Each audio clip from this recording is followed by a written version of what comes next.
I am a cop in Eastern European country. Seen some serious lunatic things might drop someone some off phone. 2014. Cop in a small country. Am like on a roll, have brains, be fit, and always optimistic. Life is good, have GF for 6 years, plan a future, decide when to ask her to marry me. Things go well and I manage to catch some criminals by myself. New star of department.pdf. 2015. We get called to a robber caught at mall. Just a routine, this happens like 5 times a day. The guy speaks only when asked a question like 2 times. Is tattooed from head to toe, has some meth on him etc. We get shit done at the place and drive him to the station. I drive, Hess cuffed on the backseat with my colleague beside him. He fucking looks at me in the rearview mirror. This lasts for like minutes without him looking elsewhere. Notice he whispers something to himself. What is it fuckhead, I ask. No response. I get angry and shout at him. I'm putting a voodoo curse on you. Ha ha ha, yeah right, shut up. Get shit done at the station, drive him to the prison. Hess silent this time but smiling. Forget about this like the day after. For a week nothing happens. Then things start to get bad at the job. Lose some fights on the street, citizens complain about me, fuck something's real bad. Can't be up on the top all the time I think. Have a dream. Sleep paralysis. First time ever and I never had one after that. Can't move, a shadow looms over me then jumps into me. Wake up in cold sweat. Next day I drive alone from some shit. Use sirens and drive real fast too. Fuck up and drive in like 100 kilometers an hour into a busy intersection. Cars from the left ram into me. Airbag smashes into my left hand with which I held the wheel. That alone saves me from breaking my spine as I wasn't using a seatbelt. Don't lose consciousness, and I'm totally fine, no injury, reported in the radio with shaky voice, smoke welling up inside the car. Crawl out from the totaled car. People are running around 2 other cars I smashed into. Everyone seems to be fine too, except for one kid. Like 8 years old. Hess bleeding from his mouth. Learned later he bit off part of his tongue. Take him to the ambulance that just arrived on the scene, parents shout at me, cry. Am later forced into a second ambulance by other patrol that arrived. Kid seems fine. Am not put off duty for this, they investigate me with me working like always. Things at home get fucked. GF breaks up with me. Mom gets put into a madhouse for schizophrenia. Dad cuts off almost all contact with me. Dog gets sick, almost dies but pulls through somehow. I pool incredible amount of money into sick dog. That and a new flat I got with GF gets me into debt. Still investigated. Start to hate my job. Start to drink heavily. Drunk by dawn, dead by dusk. People talk behind my back. 2018 now. The investigation ends with me paying a fine. Things still going to shit. I am by any means one of the worst cops in the department. Still employed somehow. Remember the fucking meth head today for some reason. The guy who killed Hitler. Out for a night shift, begins at 8 p.m. It is not a night piece yet, about 8:15 p.m. Get sent out for a disturbance of peace by sound, which is odd since it's not yet 10 p.m. Respond anyway. When me and my partner get there, the street is littered with broken plates. Every piece of plate that the guy had he threw out the window. Loud music plays out of an open window in the first floor. Another plate falls out. We get into the house, the city cops are already on the scene. In my country these guys just deal with wrong parking and such. One of them is holding a camera and pointing it at the door of the guy who threw the plates. It's not the night piece yet, I tell him, but he seems stressed by the situation so I don't press it. He says nothing, still records. I shake my head to my partner and he laughs. I knock hard on the door, the kind of knock that anyone would open. Like 10s later the door opens. A guy stands there smiling.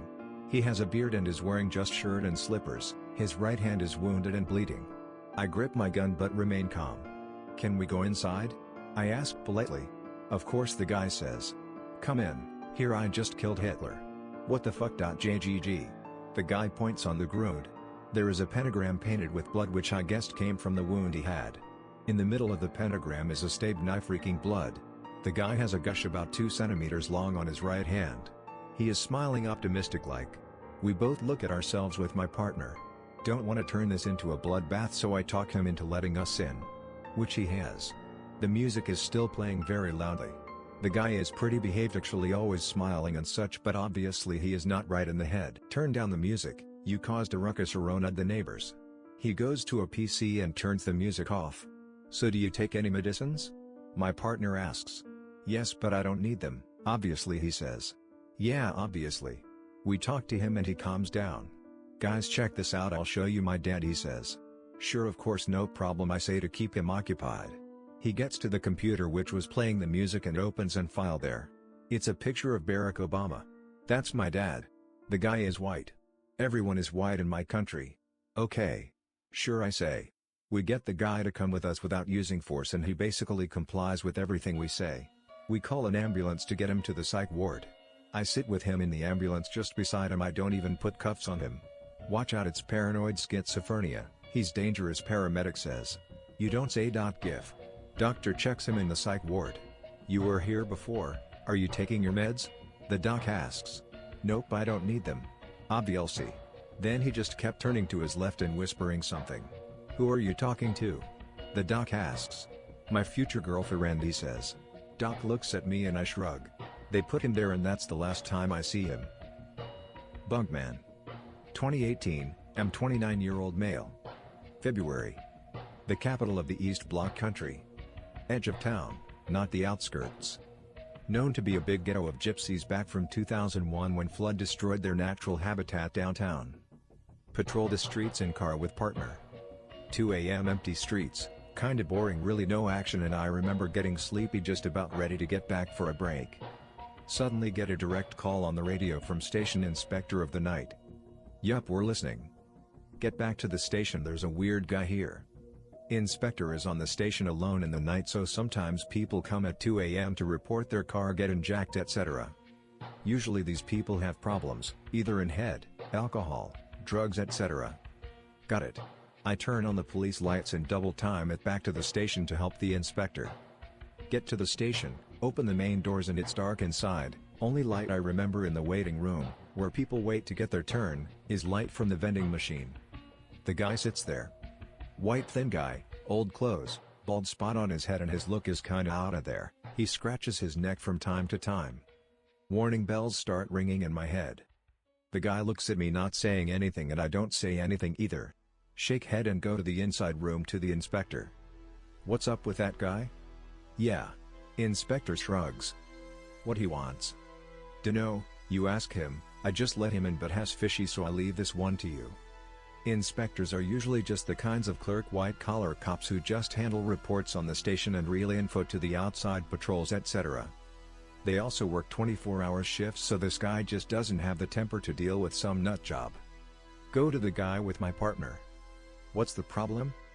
He scratches behind his neck and stands up, Hess really short, no danger in the regard of fighting him but still get really bad vibes from him. I got bugs in my apartment. He says. So? Call exterminator to get rid of them. You really go to a police station at 2 a.m. to report this? Well. I need you to take a look.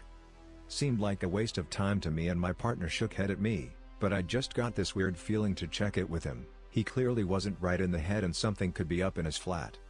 Alright, we take a look. We go with him to our car and seat him in the back seat with my partner beside him. Go to the address, go to the apartment, he unlocks the door and waits. Get a flashlight, open the door. The flat is old style as if from the 50s, commie country that time, stale murky air, but nothing weird. Turn on lights in the hallway and get left to what looks like a bedroom. Shine flashlight on what looks like a bed, jumping and instant movement of a black tide of what looks like millions of bugs on the bed. Take 3 steps out of the room in terror, but have to check it anyway, could be dead body or something. Turn on lights. The bugs look like bed bugs and scatter inside of the bed as the lights turn on. No stench of a dead body though, and the room is unkept, not filthy, just unkept, dust on everything, overflowed garbage bin with another bugs crawling out. The guy is behind me and scratches his neck. See? Of course I see. Check the room for foul play, find nothing, just bugs everywhere. Check other rooms which are surprisingly fine, another bedroom that looks fine unused though. Anyway, nothing for police, call an exterminator or something. I say as we prepare to get out. Or use the other bedroom. Can't use that one, mother died there few weeks back. So you use the bug-infested one instead? He scratches his neck. Nothing for police here, have a nice day. We get out and report to inspector, then resume our patrol of the streets. 4 a.m. we drive past metro station. Bugman stands there outside of the station, nobody around. He watches our car drive by slowly. Get to station again and check car, find a few bed bugs inside where he sat, get the car professionally cleaned. He was like a comics villain or like that guy from the Megabyte, not paranormal but weird shit happens in our heads sometimes.